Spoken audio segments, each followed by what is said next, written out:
প্রতিষ্ঠানের উন্নয়ন, মানুষের জীবন যাত্রার উন্নয়ন থেকে শুরু করে একটি আধুনিক উল্লাপাড়া গড়ে তোলার জন্য সকল পরিকল্পনা আমার মাথায় আছে।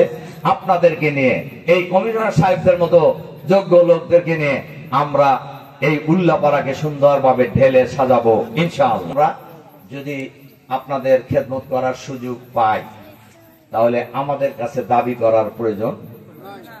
আমি বহু মিটিং এ বলেছি, এই উল্লাপাড়ায় 5 বছরে যদি 1000 কোটি টাকার অনুদান আসে, এই বাস স্ট্যান্ডে দাঁড়িয়ে অথবা সরকারি কলেজের মাঠে দাঁড়িয়ে এই টাকা কোথা থেকে এসেছে আর কোথায় ব্যয় করা হয়েছে আমি পাবলিকের সামনে ঘোষণা দিয়ে দেবো ইনশাআল্লাহ। এরা বলেন বাংলাদেশের আর কোন নেতাই ঘোষণা দেওয়ার দুঃসাহস রাখে? বলেন রাখতে পারবে? বলেন তো দেখি ভাই, এরকম একটা ঘোষণা খান সাহেব দিয়ে গেছে, আপনি দেন তো দেই। আমার কথা কি আপনি বুঝতে পারছেন?